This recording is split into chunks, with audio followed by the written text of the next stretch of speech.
এরপরে প্রশ্ন হলো, সন্তান প্রতিবন্ধী কেন হয়? নিজের থেকে অন্যকে নিয়ে বেশি চিন্তা এবং প্রতিনিয়ত অন্যের সম্পর্কে মন্দ ধারণা মাথায় ঘুরপাক খায়, এ থেকে বেঁচে থাকার উপায় কি? নিজের ঈমান বাঁচানোর উপায় কি? আল্লাহর রহমতে দাড়ি রাখছি, আলহামদুলিল্লাহ। এখন আমি সুন্নতি চুল রাখতে চাচ্ছি, কান বাবড়ি অর্থাৎ কান পর্যন্ত, কিন্তু আমার মা রাখতে দিতে চায় না। তিনি বলেন তার এই সুন্নত নাকি পছন্দ হয় না, কিন্তু আমার বাবা রাখতে দিবে, এখন আমি কি করব? প্রতিনিয়ত অন্যের সম্পর্কে মন্দ ধারণা মাথায় ঘুরপাক খায়, এ থেকে বেঁচে থাকার উপায় কি? নিজের ঈমান বাঁচানোর উপায় কি? আমাদের এই যুগে বেশিরভাগ লোক নিজের চরকায় তেল না দিয়ে অন্যের চরকায় তেল বেশি দেয়। বিশেষ করে ফেসবুকে গেলে দেখবেন যে অমুকের ঈমান নাই, অমুক কাফের হয়ে গেছে, অমুকের এই ভুল হয়েছে, অমুকের ওইটা হয়েছে, নিজের কোনো খোঁজ খবর। অনেকে আছে দেখবেন ফেসবুকে দাওয়াত দিতে দিতে দিতে বিশাল বড় ইসলাম প্রচারক উনি, কিন্তু ফজর নামাজ মসজিদেও যায় না। এরকম অনেক ইসলাম প্রচারক ফেসবুকে আজকাল আছে না নাই? ফেসবুকের লেখাজোখা পড়ে তার পোস্ট দেখে মানুষ মনে করে কত বড় আলেম, শেখ, দায়ী। অনেকে হয়তো তারে পাইলে ধরে মাহফিলও দাওয়াত দিত, অথচ যায় দেখে যে নামাজটাও ঠিক মতো আল্লাহর বান্দা, সব লাইক কমেন্ট কামানোর ব্যবসা। সব লাইক কমেন্ট কামানো কি ব্যবসা? আল্লাহ মাফ করুক। এই উদ্দেশ্য যদি আপনি দিন প্রচার করেন তাহলে সব তো দূরের কথা, বরং শিরকের গুনাহ হতে পারে। এখন কথা হলো, অন্যকে চিন্তা নিয়ে বেশি হয়, নিজেকে চিন্তা নিয়ে কম হয়। এই জন্য আপনি রিয়া এবং লৌকিকতা সম্পর্কিত হাদিসগুলো জানবেন, এগুলোর ভয়াবহতা কি, জাহান্নাম উদ্বোধন করবে সে সমস্ত লোকদেরকে দিয়ে যারা মানুষ দেখানোর জন্য ভালো কাজ করবে। আর আল্লাহ তাআলা কোরআনে বলেছেন, কু আনফুসাকুম ওয়া আহলিকুম নারা, নিজেকে জাহান্নামের আগুন থেকে বাঁচাও, এটা আগে, এরপরে পরিবারকে, তারপর অন্যান্য মানুষকে।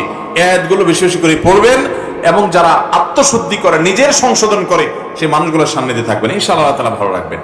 আল্লাহর রহমতে দাড়ি রাখছি, আলহামদুলিল্লাহ। এখন আমি সুন্নতি চুল রাখতে চাচ্ছি, কান বাবড়ি অর্থাৎ কান পর্যন্ত, কিন্তু আমার মা রাখতে দিতে চায় না।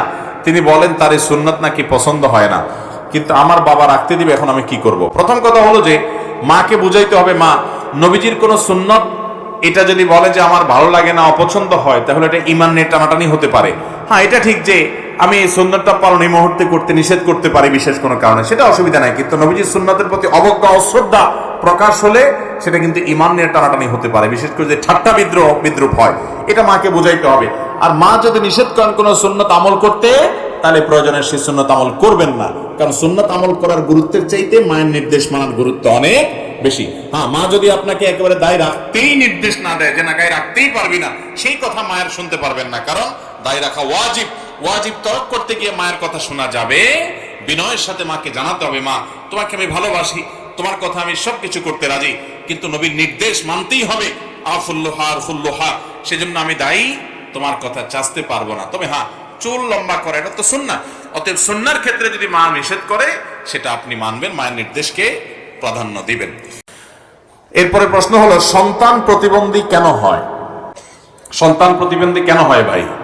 আল্লাহ রাব্বুল আলামিনের কোন হিকমা, কোন রহস্য আছে। হয়তো বাবা মাকে আল্লাহ তাআলা তাদের সবরকে আল্লাহ তাআলা পরীক্ষা করেন এবং এর মাধ্যমে তারা সবর করতে পারলে তাদের আল্লাহ তাআলা জান্নাত দেন, গুনাহ মাফ করেন, অথবা আল্লাহ তাআলা অন্য কোন হিকমত আছে। কিন্তু আমাদের সমাজে একটা কুসংস্কারাচ্ছন্ন বিশ্বাস আছে যে মা যদি খারাপ হয়, বাপ যদি খারাপ হয়, কপাল পোড়া হয়, আল্লাহর পাপিষ্ঠ বান্দা হয়, তাহলে তাদের সন্তান প্রতিবন্ধী হয়। এমন কোন কথা কোরআন হাদিসে কোথাও বলা হয় নাই।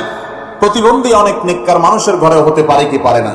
আমাদের এই সমাজে কারোর যদি প্রতিবন্ধী সন্তান হয়, ওই লোকটার প্রতি সবার দয়া মায়া হওয়া উচিত, তাকে সবাই সাহায্য করা উচিত, যে সন্তানটাকে নিয়ে কত কষ্টে আছে বেচারা, উল্টা বরং আরো খোঁচাখুচি করে তার কষ্ট আরো বাড়ায় দেয়।